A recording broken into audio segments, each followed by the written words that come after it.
So I have with me the management of Delhivery joining us to take us through some of the prospects as well as give us a view on what lies ahead for the long-term investors. Let me welcome Sahil as well as Sandeep. So Sahil, mixed feelings today. Are you happy with this particular listing, especially with the kind of subscription figures that you've got?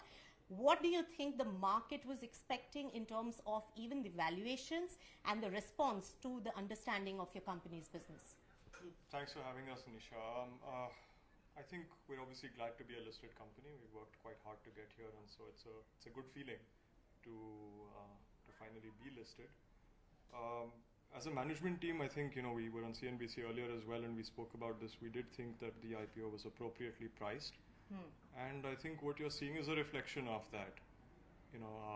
We had strong participation in the anchor book. We had long-only funds backing the company. And, I think the long-term prospects of logistics in India and the long-term prospects of delivery are both sort of pretty clear. Yes.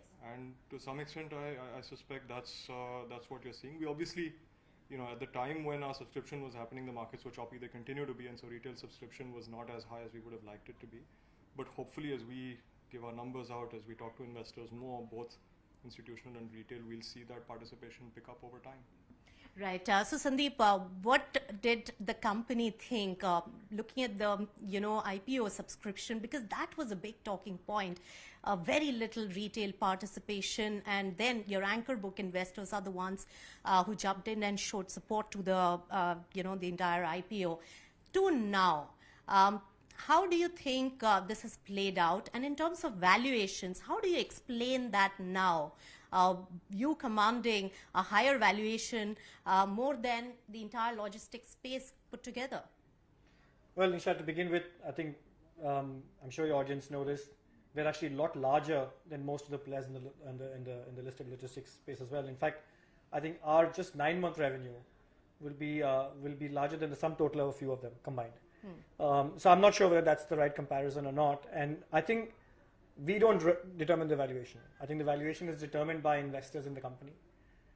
We've gone out and shared our story with our investors. We've gone out and actually shared our numbers with investors, what we have executed over the last 11 years, what prospects we have going forward, especially given the market opportunity that's there for logistics, as Sahil said. And investors have understood that story and they valued it. And the investors who valued us the way they have are very, very high quality long-only investors. Yes. And so it's driven by them rather than us. All right. So Sahil, you have said that it's a full-fledged logistics company, but the valuation metrics has been defined on the basis of revenues, not bottom line. It has not been traditional in terms of valuation metrics, right? That's where the discrepancy probably lies. Now, in terms of path to profitability, how is this particular financial year looking? And I'll come to the 9-month number that you have already given, and how is it vis-a-vis the last financial year so far? So in terms of path to profitability, how is this year? EBITDA positive?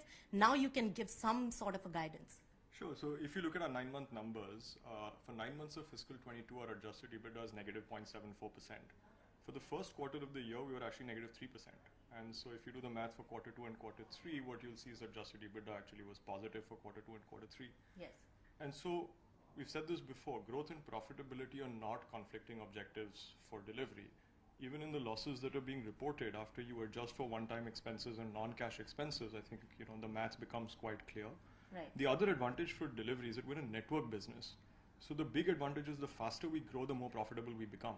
Because fundamentally, the utilization of our resources, whether it's people, whether it's vehicles, whether it's infrastructure, improves as we grow faster.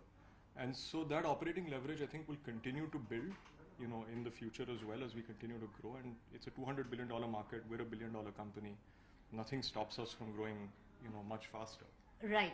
So Sahil, you made the point about the one-time, cost that came in this particular 9-month period. So 800 odd crores of losses unpacked, and versus FY21, you did a much better figure of something a little more than 400 crores of losses. So in the run rate space, is FY22 going to be a worse year than FY21? No, actually, it'll be, obviously I can't talk about the full year, as you know. We will share our results in no more than week 10 days, and I think that that'll get revealed.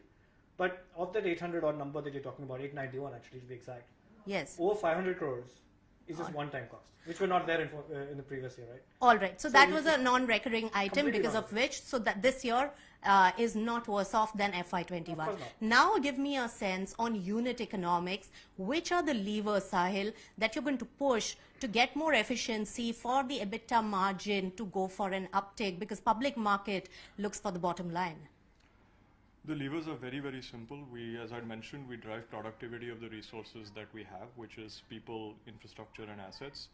We're moving to larger truck sizes as we integrate our freight and our parcel businesses, as the spot-on integration is completed. What we'll see is combined volumes across the network going up, so utilization of vehicles will go up. Our technology allows us to route vehicles better, and as that sort of plays out, what we'll see is reduction in our overall costs of mid-mile, which you'll see, I think, is reduced from 76% to 72% in the 9-month period already. And obviously with growing volumes, the infrastructure and real estate costs ultimately, we have operating leverage on those costs as well. So in some senses, delivery from an economic model standpoint is not very difficult to understand. The more packages we do, the less the cost we have per package. Right. So more volumes, more efficiency, but Sandeep, put a time to when you are going to be net EBITDA positive. So, Nisha, I just want to, it's a good question. I think the starting thing, what I do want to get across to people is that at an adjusted EBITDA, we are profitable. In fact, once you adjust for the non-recurring and non-cash expenses, even at a cash PAT level, we are actually profitable. So the path to profitability is not a question mark. We're already profitable. We are there. Now, I think what's very important to understand from an operating leverage perspective is if you go back and look at FY19 versus now, we've gone from that minus 11.3 to break even for the 9 months. During the same period of time, we've reduced the price per package to our end customer from 93 rupees to 73 rupees. So we've reduced pricing by 25%, and fuel cost has gone up while we've gone from minus 11.3 to break even. So you can see the operating leverage kicking. I can't give you the exact day, whether it's next year or the year after, but you can see how the operating leverage is kicking in. And at adjusted EBITDA, we are already profitable. Next year, there will be no non-recurring costs. So, as Sahil keeps on saying this, growth and profitability are not conflicting objectives. Yes. India needs a 25,000 crore, 50,000 crore logistics company. Right. You can build another 2,000 crore logistics company that makes 10% margin. Well, that will be a 2,000 crore company that makes 10% margin. Or you can drive growth for a 25,000 crore, 50,000 crore company. All right. We'll be going through that phase. So the biggest takeaway is that growth as well as profitability is not conflicting. Sahil, use of proceeds. You have a lot of cash now after the IPO, and you've said organic and inorganic. You did spot-on acquisition. You got investments from FedEx. What lies next? It's a very unorganized market in logistics. Are you looking for more acquisitions? And I hope it's not going to be top-line buying. We don't, in our industry, fortunately, top-line buying is, it's not prevalent. We will not be buying just revenue. We bought Spot-On because it was a network that added synergy, and that's what you can see with the improvement in the margins as well. So we'll continue to look for networks which are complementary to us, both in terms of the industries that they service and the geographies that they service. There are geographies where delivery is not fully penetrated, and those are networks that we look to buy.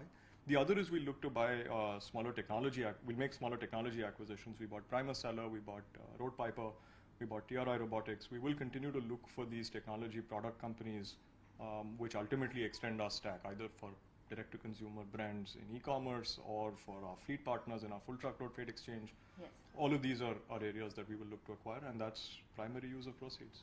Right. So Sandeep, last few months have been quite chaotic. A lot of macros have changed. Fuel prices, you have been telling the investors it's a pass-through, has not impacted. But businesses are on the ground are getting impacted. Yes, you have you reduced your concentration on e-commerce logistics only. Now you're more broad-based. Now, depending on the mix and the segments that you are present in, what is going to be the biggest growth driver and why? I think the macro question is very relevant, I think, in today's time. And as you already played out, the fuel costs are passed through. So a big chunk of our business is B2B. 47% of our business is B2B. And in that 47%, we're able to pass through all of the fuel costs. On the 53%, which is e-commerce, the salience of fuel actually is very, very low.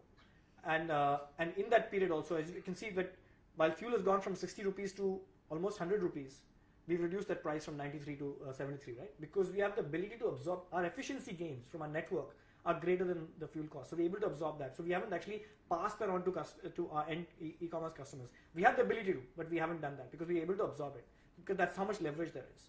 Now, in terms of where the growth is going to come, I think one has to understand, if you look at our business, let's look at this in two different parts, the 53 and the 47. The 53, which is e-commerce based, e-commerce is still growing. It's highly under-penetrated, still growing at 30, 35, 40% per annum. As e-commerce grows, delivery will continue to grow. On the B2B side, the underlying market is massive, and it's completely non-discretionary. If you manufacture anything in the country, it has to move. So logistics doesn't shrink. It keeps growing regardless of what happens. And you've been seeing all the news on the PLI and all the new manufacturing is going to happen in India. We automatically stand to gain from that because people want to work with people like us now. Right. So I think we have equal growth opportunities on the B2C and B2B side, and we will maximize for growth rather than saying, oh, let's focus on one area or the other. Right. And cross-border is about to take off. Our relationship with FedEx is so young. That's exactly what I was going to come to. Help us understand the FedEx opportunity and what are you looking at in future now? So FedEx is now a minority shareholder in Delhivery, and Don Colleran sits on our board. Essentially, FedEx is now a network partner around the rest of the world, and so all of our customers in India can essentially ship to the entire world through a common interface between Delhivery and FedEx. And similarly, all of FedEx's customers globally get access to the Indian market through Delhivery. We've expanded their India network, and they've given us access to the rest of the world. Yeah. That's one area. The second, obviously, is from a technology standpoint, we will look for opportunities to work with FedEx partners in other parts of the world and see if we can externalize parts of our stack to several of those countries. And apart from that, look, it's ultimately they are the world's largest express company. You know, there's a knowledge sharing element to this where we learn from them. Right. So you've always had very marquee investors from the start. I remember my chat with multiples when they wanted to play on a derivative of e-commerce and not directly into e-commerce. So that played out beautifully for some of the private equity players. Thank you so much, Sandeep, as well as Sahil, for joining us. Thank you. Nisha. All the best. Thank you.